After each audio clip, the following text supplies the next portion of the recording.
No, sir, I will come to what I have to do with. Sir, the bill obviously coming up after so many years, because the Supreme Court of India, in its judgment on January 20, 1997, which the Honorable Minister just referred to, demarcated the regulation of production of alcohol between center and states. Now, what is the necessity that it has come up today? The most recent happening, of course, and please do not get irked, is the results of the Bihar elections. And Bihar Chief Minister, the new Chief Minister, Mr. Nitish Kumarji, announcing that he will ban alcohol in the state, has acted as a catalyst or as a starter for our government to bring forth this bill, which is a tiny little bill. And obviously, if we go into the Supreme Court, sir, which is another interesting thing, way back in 1977, this case refers to Bihar Distillery and another versus Union of India and others. So, sir, this was premeditated at that time that Bihar will remain a party for this major change, which in the 1951 Act, which provided for development and regulation of certain industries, including metallurgical, telecommunications, transportation, fermentation, which includes production of alcohol, and amongst others. This act, what it had started at that time in 1951, we are now changing this very small thing that alcohol will now, except industrial alcohol, the other alcohol, mostly the ones that are consumed by human beings, will be under the control of the states. If we see prima facie, there is no reason for opposition to this bill. But my point, sir, is that by perpetuating this process, are we not continuing the license Raj, which obviously everybody wants to get rid of? These separate licenses are to be acquired for new industrial undertakings, which are mentioned in Schedule 1. This bill gives complete control to the government to issue, revoke licenses if the products don't meet their standards. This is the state government standards, which is good. The state government, obviously, all of us, sir, you come from such an industrious and a developed state like Tamil Nadu, you will also know that it is time the central government decides and takes positive action to relinquish these holding powers that it has, which mess up the governance system of this country.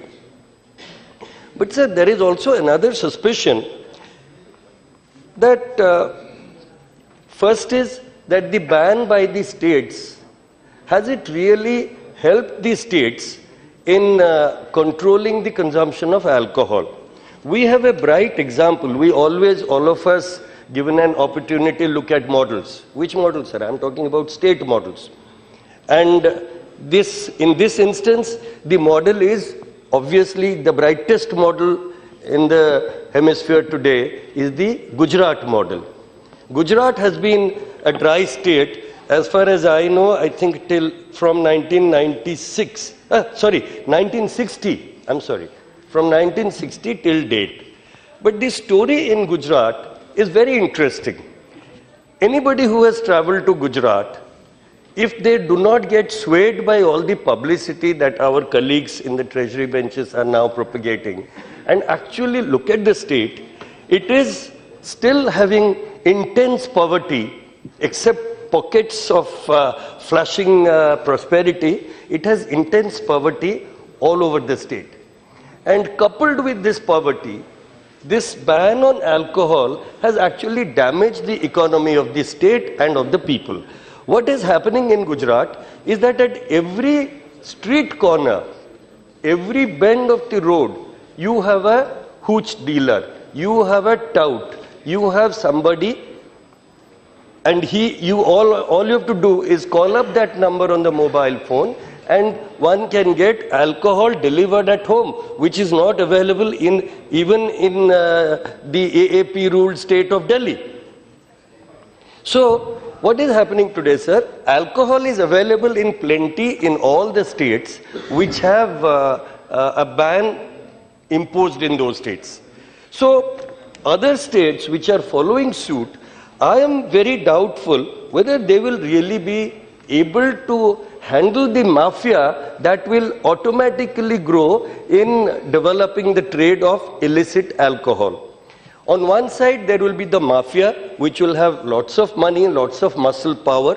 And on the other side, we have so many instances where young people having small get-togethers, or as modern people, very many modern people will say they have parties. I do not know what they are. They have parties at home, not political parties. We only know about political parties. But these people have parties at home. And in these parties, if they are giving out to their close friends some alcoholic drinks, the police comes in, harasses these children, these young people, gets their names, their father, mother names, their address, their mobile numbers, everything published in the newspaper the next day.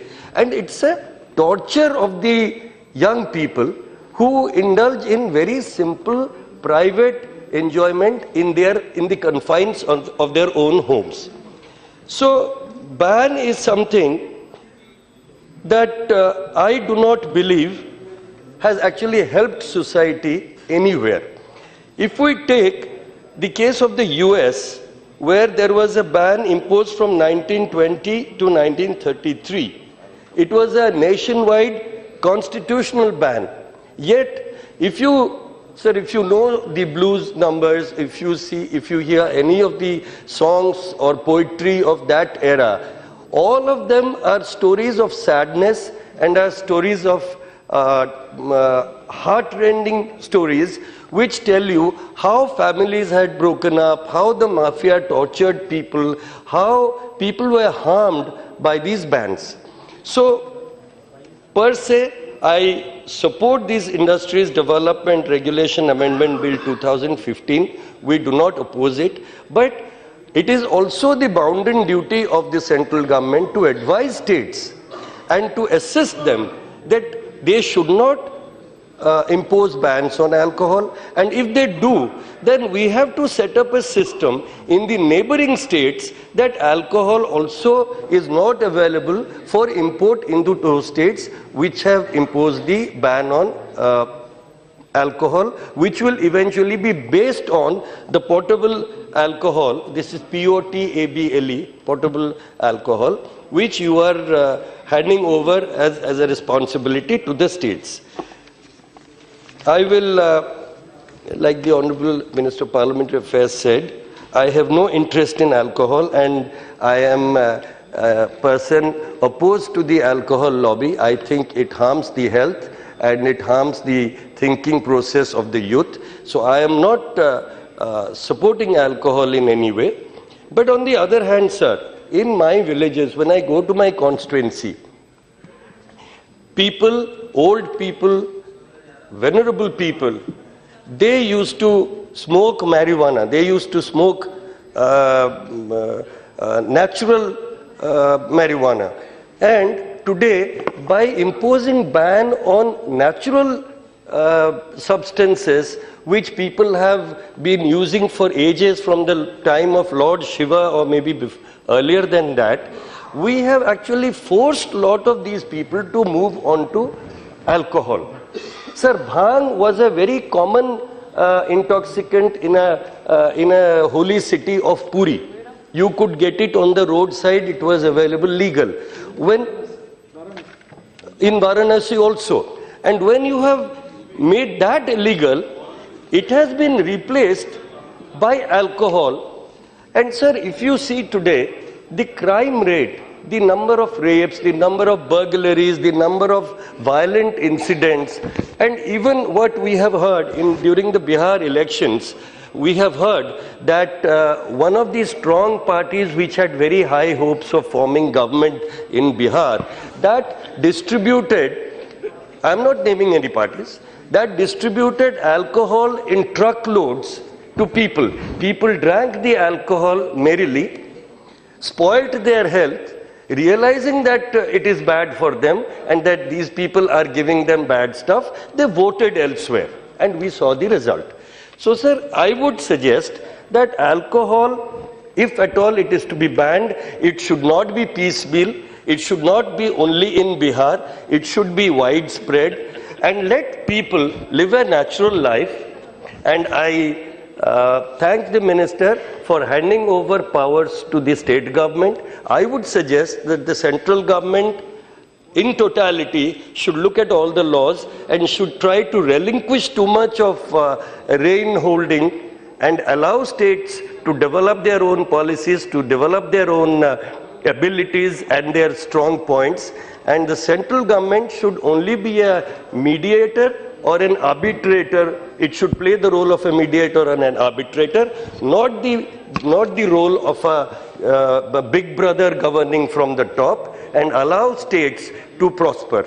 Thank you very much, sir. Right. Shri Jagadambi Gopal.